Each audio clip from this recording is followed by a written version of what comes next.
കൃത്യമായി പഞ്ചാംഗങ്ങളിലും മറ്റും വിവരിച്ചു കാണുന്നുണ്ട്. ഈ ഭരണി നക്ഷത്രക്കാർ പൊതുവെ അല്പം ഭൗതിക സുഖങ്ങളിലും മദ്യപാനം, മറ്റു ചീട്ടുകളി പോലുള്ള കാര്യങ്ങളിലും ഏർപ്പെട്ടതായി എൻ്റെ ഓർമ്മയിൽ കാണുന്നുണ്ട്.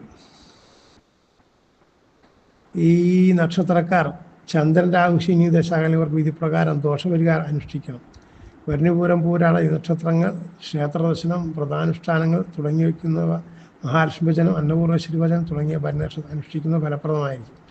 ജന്മനക്ഷത്രം തോറും ലക്ഷ്മി പൂജ നടത്തുന്നത് ഉത്തമമാണ്. ക്ഷേത്രങ്ങളിൽ യക്ഷിക്ക് വഴിപാടുന്ന ശുക്രപ്രീതികരമായ മന്ത്രങ്ങൾ ജപിക്കുക എന്നിവയും ഫലപ്രദമായ കർമ്മങ്ങൾ. വെള്ളി ചൊവ്വ ദിവസങ്ങളും ഭരണി നക്ഷത്രവും ചേർന്ന് വരുന്ന ദിവസങ്ങളിൽ സവിശേഷ പ്രാധാന്യത്തോടെ വ്രതം, മറ്റു ദോഷപരിഹാരങ്ങളും പ്രാർത്ഥനകളും ചെയ്യുന്നത് നല്ലതായിരിക്കും. നമസ്കാരം.